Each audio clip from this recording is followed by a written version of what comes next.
Assalamu alaikum warahmatullahi wabarakatuh. Alhamdulillahi rabbil alamin wala aqibatu lilmuttaqin wala udwana illa ala dhalimin, amma ba'du. Baada ya kumshukuru Mwenyezi Mungu Subhanahu wa Ta'ala na kumtakia ziada za rehma bwana Mtume Muhammad sallallahu alaihi wasallam, ndugu zangu wapenzi watazamaji wetu wa Msimbo TV, mada leo inasema kamwe usifanye vitu saba hivi nyumbani kwako. Kamwe usifanye vitu saba hivi nyumbani kwako.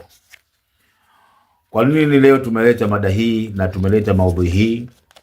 Nikuombe mpenzi mtazamaji wangu, ungana nami kuanzia mwanzo mpaka mwisho, kwa sababu kuna faida unakwenda kuipata siku ya leo. Na faida hii si wewe tu, faida hii watafaidika wale wote ambao wanaosikiliza video hii. Na nikuombe ndugu yangu, baada ya kuipata video hii, basi share kwa watu wengine, ili ujumbe huu uweze kufika kwa watu wengi insha Allah, ili aya saba tunaenda kuzungumza hapa kila mmoja akaweza kuepuka, kwa sababu aya saba haya yanasababisha malaika wa rehma wasiingie katika nyumba yako. Malaika wasiingie katika nyumba yako. Na kama nyumba yako hawaingii hawa, basi tegemea baraka za Mwenyezi Mungu zinakuwa hakuna hapo. Rehma za Mwenyezi Mungu zinakuwa hakuna hapo. Na nyumba yako mara nyingi itakuwa nahudhuriwa na kuishi viumbe ambao wanaitwa mashaitani. Kwa hiyo ni vyema ukasikiliza haya mambo saba kuanzia mwanzo mpaka mwisho, ili mradi uweze kuyajua, kisha baada hapo uweze kuchukua hatua katika hayo saba. Katika hayo saba tunaanza na jambo la mwanzo kabisa, ambalo hili likiwemo katika nyumba yako, basi malaika wa baraka hawaingii katika nyumba yako. Malaika wa rahma hawaingii katika nyumba yako. Nyumba ya kwanza kabisa, albaytu alladhi fihi kalbun. Nyumba ya mwanzo kabisa ni ile nyumba ambayo ndani yake kuna mbwa. Ni nyumba ambayo ndani yake kuna mbwa. Tena albaytu alladhi fihi kalbun li ghairi alhilasa, nyumba ambayo ndani yake kuna mbwa. Mbwa ambaye yupo tu, na wala hana zile kazi muhimu ambazo kwamba sheria imemruhusu Uislamu afuge mbwa kwa mambo hayo. Uislamu ameruhusiwa kufuga mbwa kwa kazi maalum ambazo zimeruhusiwa kisheria. Kwa mfano, kama ulinzi wa nyumba, kama ulinzi wa mali, kwa ajili ya machungo, kwenda kuchungia mifugo, na kwa ajili ya kuindia. Kama atakuwa mbwa na shughuli hizi ambazo tumezieleza hapa, huyo sio mbwa ambaye anadhuia malaika wa Allah kuingia katika nyumba yako. Lakini kama itakuwa jibwa lako wewe lipo tu, yani jibwa lako limekuwa kama vile pambo tu, na kuna baadhi ya watu wengine mbwa mpaka wanawekea vyumba na walaza vitandani, wengine mbwa wanawafanya kama vile wanadamu katika nyumba. Kwa hiyo mbwa ambaye hana mambo haya manne, kama anaishi katika nyumba yako, basi nyumba hiyo malaika wa rehma, malaika wa Allah, malaika wa baraka hawaingii katika nyumba hiyo. Kwa hiyo katika miongoni mwa vitu ambavyo kama usiweki katika nyumba yako, mojawapo ni mbwa akawa naishi ambaye hana kazi yoyote. Mbwa akawa yupo tu. Sisi Uswahilini kule tunawaita mbwa koko. Na haya si maneno yangu. Haya ni maneno yake mwenyewe Mtume Muhammad sallallahu alaihi wasallam. Anasema la tadkhulu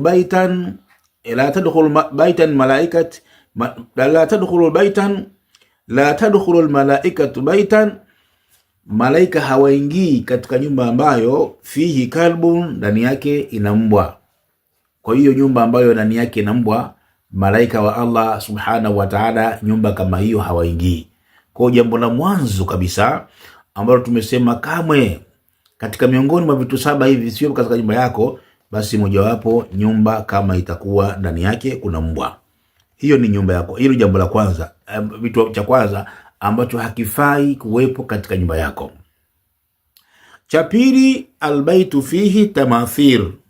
Albaytu fihi tamathir, nyumba ambayo ndani yake ina vinyago, masanamu, masanamu, vinyago, hususan vile vitu ambavyo vyenye roho, vitu ambavyo vyenye roho.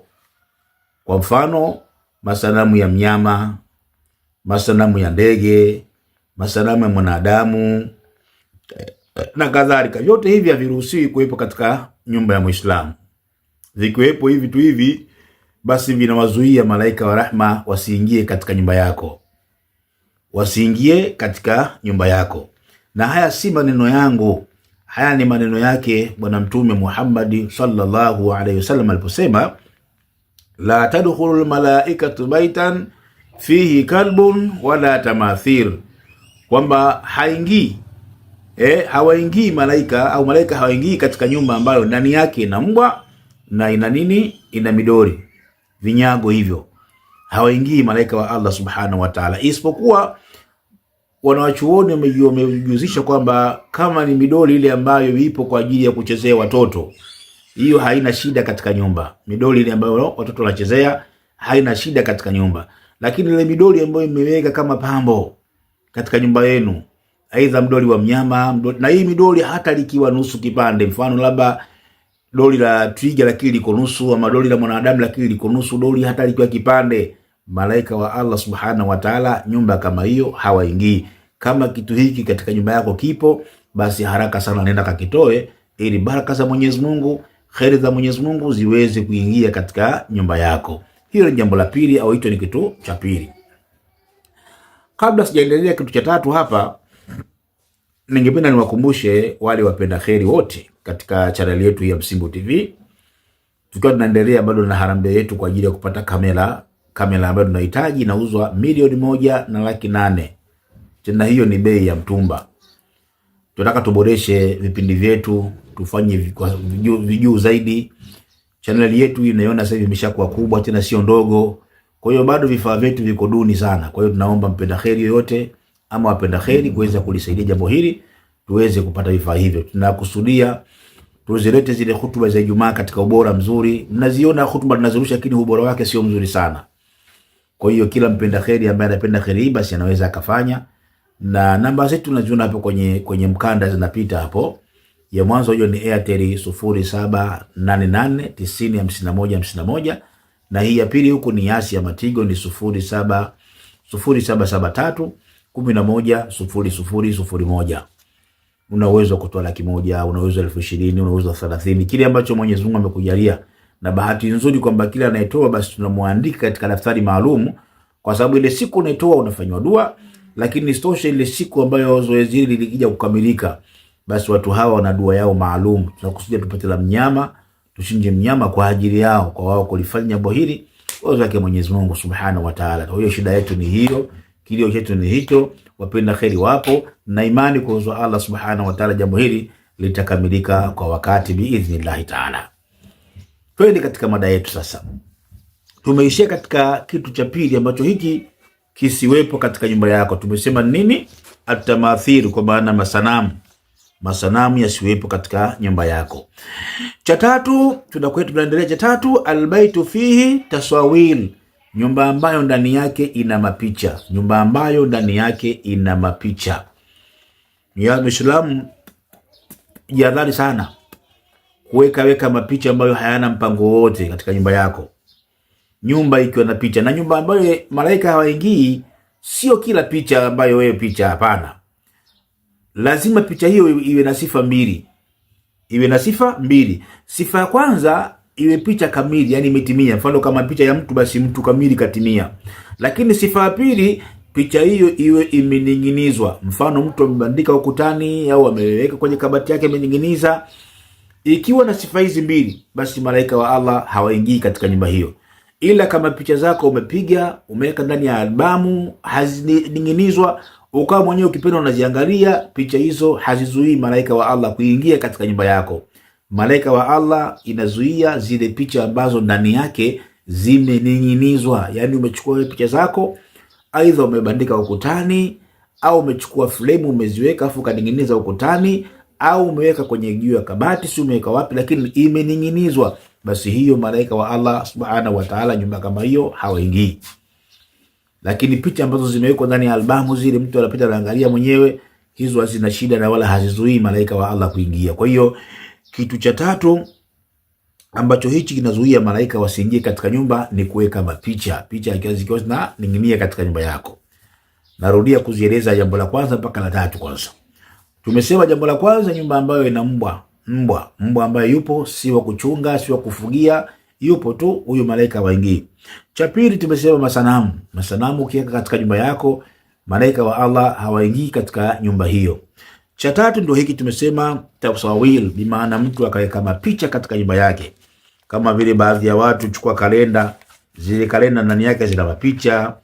Siku hizi kuna ile mapicha ya timu Yanga, Simba, labda Manchester, ukaweka picha kama hizo, zinazuia malaika wa Allah subhanahu wa ta'ala wasiingie katika nyumba yako. Kwa hiyo ukiweka mapicha kama hayo, basi unakwenda kuzuia malaika wa Allah wasiingie katika nyumba yako hiyo. Hicho ni kitu cha tatu katika vile 7 ambavyo leo tunakwenda kuvieleza. Kitu cha 4, albaitu fihi najasat. Nyumba ambayo ndani yake ina uchafu, ina najisi, uchafu uliokithiri, malaika wa Allah hawaingii katika nyumba hiyo. Ndugu yangu, tazama maneno ya Mtume Muhammad. Haya anasema Mtume, anasema tanadhifu buyutakum au tahiru buyutakum, zitaharisheni, zisafisheni nyumba yenu. Fa innal malaikati, kwa hakika malaika, tataadha mimma tataadha minhu ibadillah, yani malaika nao wa mara nyingi wanaona kinyaa kama vile wanadamu wanavyoona kinyaa, uchafu. Leo utakuta baadhi ya nyumba maskina Mungu, mtoto kajisaidia haja kubwa pale, hajazolewa, minepi ya mtoto imewekwa nyuma, hajafuliwa, miguu michafu imekaa tu uani, mijungu ya chakula imeliwa jana inang'ang'ana na nzi uani. Nyumba kama hizi malaika wa Allah hawakaribi na wala hawaingii. Jitahidi sana katika nyumba yako kuiweka katika mazingira ya usafi, vinginevyo mtawakosesha malaika wa Allah, malaika wa baraka wasiingie katika nyumba zetu. Na kama watakuwa hawaingii hawa, basi nyumba yako itakuwa inahudhuriwa na nani? Na mashaitani. Kwa hiyo nyumba ambayo ndani yake ina uchafu kama ambao tumeueleza, yanakwenda kuwazuia malaika Mwenyezi Mungu Subhanahu wa Ta'ala asiingie. Sheikh, kuna baadhi ya watu bwana wachafu la haula wala quwwata. Niliwahi kwenda katika mkoa mmoja, siutaji kwa jina na si vizuri kutaja mikoa ya watu. Tumekwenda pale bwana, ndugu yangu, ule mkoa mtihani sana. Nilikwenda kule kwa ajili ya dua Sheikh. Kuna mtu ananiita kwa ajili ya kufanya dua mkoa fulani hivi. La haula wala quwwata. Nikuta mama wa nyumba ile bwana mchafu kweli kweli Sheikh. Yani mazingira yake, yani nilifikia hatua mpaka mimi chakula ndani nilikawasiri. Nilikula chakula siku ya kwanza tu, baki nilikaa pale siku 2. Siku ya kwanza nikaa chakula, kisha siku ya pili ile nikajitahidi kadri ya uwezo wangu. Nilipotoka ile swati subhi, nikapita juu kwa juu huko, nikanywa chai kabisa. Bi maana nikazugazuga mpaka saa 3 ngana kwa chai sehemu. Nimekaa pale ipokaribia dhuhuri, nikaenda moja kwa moja kuswali ya dhuhuri. Alafu nikamwambia yule mwenyeji wangu, bwana leo niko ndani ya somo, lakini sikuwa na somo Sheikh. Ile sikuwa na somo, nilikuwa kawaida tu, lakini nilikuwa nakwepa kula chakula pale. Mazingira Sheikh, kuna watu wachafu sana sana. Kwa hiyo vitu kama hivi bwana sio vizuri kusema kweli. Kwa hiyo tujitahidi sana kuweka katika mazingira yetu katika hali ya usafi.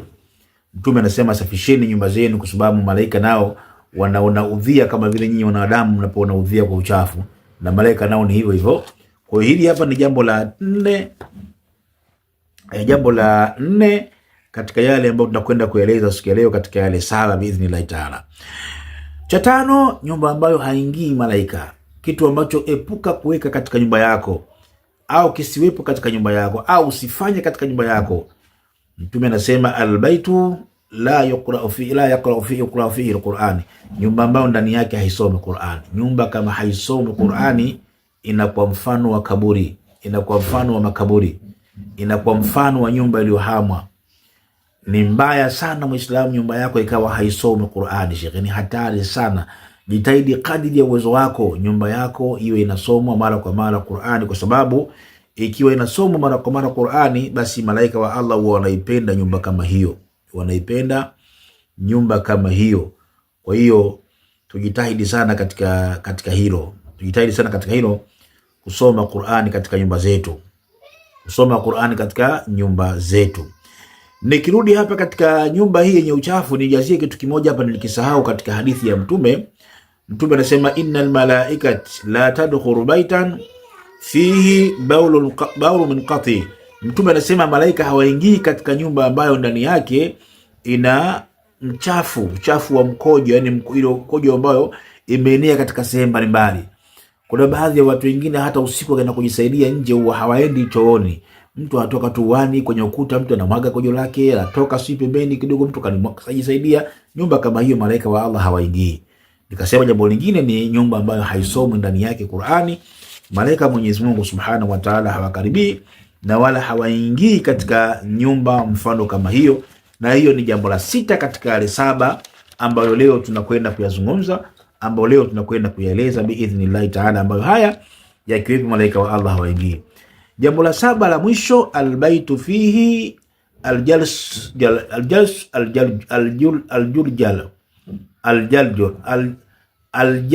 aljaljula, nyumba ambayo ndani yake ina kengere ambayo muda wote inagonga tu. Na hapa nitawapeni mfano ile kengere ambayo mara nyingi wanakuwa kama wale watu wanakwenda kuchunga machungu wale, utakuta mbuzi au ng'ombe kavishwa kengere afu ndo katangulizwa, kwa maana muda wote ile kitembea inagonga. Ikiwepo kengele kama hii, basi malaika wa Allah hawaingii. Au katika nyumba yako labda una saa yako kila wakati kabla uka kengele, basi malaika nyumba kama hiyo hawaingii. Kwa hiyo tujichunge sana katika vitu kama hivi, ili malaika Mwenyezi Mungu Subhanahu wa Ta'ala waweze kuingia katika nyumba zetu. Kwa nyumba ambayo mara kwa mara inagopa kengele muda wote inalia, basi nyumba kama hiyo malaika wa Allah wanakuwa hawaingii. Kama una maswali unaweza kuacha comment yako hapo chini, na usisahau kulike video zetu pamoja na kushare kwa watu wengine. Wassalamu alaikum wa rahmatullahi wa barakatuh.